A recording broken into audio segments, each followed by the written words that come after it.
Ibrani 11 ayat 1 kita tahu, tidak usah buka, yaitu dasar dari segala pengharapan. Apa itu dasar pengharapan? Tidak lain adalah Kristus. Bukti dari segala sesuatu yang tidak terlihat. Jadi Kristus yaitu sang dasar pengharapan. Kristus itu sudah menjadi bukti walaupun kita tidak lihat. Memang kalau kita lihat, apakah di antara kita ini apa yang sudah ada lihat Kristus? Sama sekali tidak.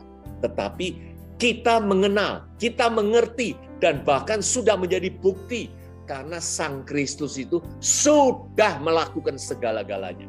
Itulah yang menjadi bukti di dalam Dia punya hadirat, dalam diri kita, dalam pemberkatan kita seperti tadi yang sudah memberikan Roh Kudus, sudah sebagai jaminan. Itu semua harus kita imanin dan yakinin sebagai bukti yang sudah terjadi. Dia sudah hadir, sudah ada, sudah accomplish semuanya.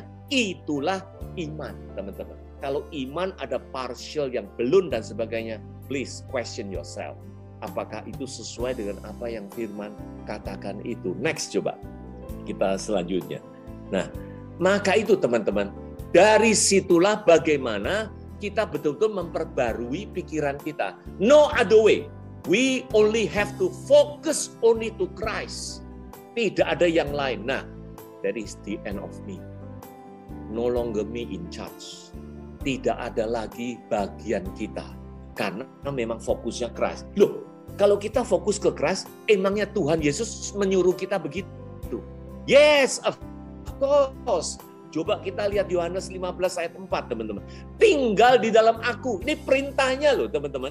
Tidak dapat berbuah kalau tidak di dalam aku. Nah, tidak berbuah kalau tidak tinggal di dalam aku. Bukankah hidup kita ini terakhir adalah bagaimana, bukan soal kita percaya-percaya aja, bukan teman-teman. Tetapi kita perlu berbuah. Nah, berbuah itu bukan dengan tindakan kita, bukan. Cari di Alkitab tidak ada, yaitu menjadi ramah tamah, menjadi penuh kasih, dan sebagainya. Itu adalah fenomena, tapi sumber.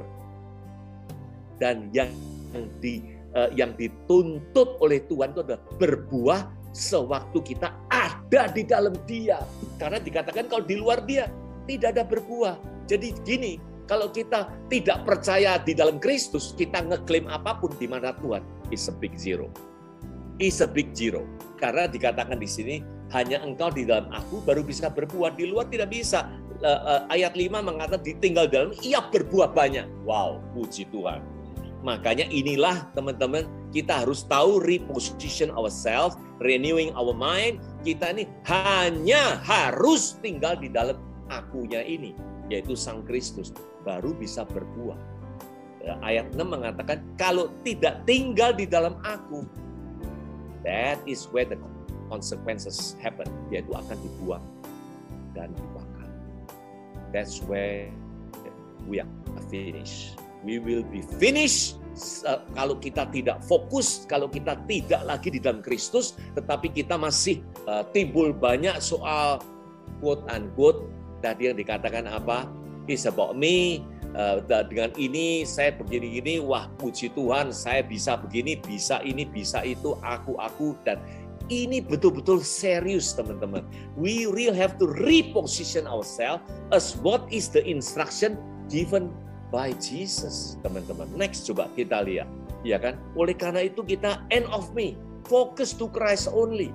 So that is the message. Roma 6 ayat 6 mengatakan gini, teman-teman. Manusia lama kita ini sudah turut disalibkan. Do you know that? Aku yakin banyak orang begini, sering mengatakan, wah thank you Lord, thank you Jesus, you are so great, you are so wonderful. Kenapa? Karena you already crucified because of me. Bagus, statement ini tidak salah, baik. But in return and furthermore, nah inilah di mana kita perlu selalu jesting yang lebih baik, yang lebih dalam. Ternyata sewaktu Kristus disalibkan itu, kita pun ikut disalibkan, teman-teman. That's what exactly Roma 6 ayat 6 dikatakan itu. Manusia lama itu kita harus turut disalibkan. That's where the end of me. Kalau kita ini ikut disalibkan, dan akhirnya yang namanya salib, ya kita ikut dimatikan teman-teman. Supaya no longer me, muncul-muncul, nongol-nongol, dan sebagainya, karyanya begini, karyanya gitu, besar, kecil, bagaimana ini, itu, hal semuanya, yang semuanya di mata ukuran Tuhan is a big zero. Karena Tuhan memintakan, biarlah kita menyangkal diri, memikul salib, mengikut Kristus. That is exactly what is that. Jadi kita dengan cara begitu, tidak lagi menjadi hamba dosa itu.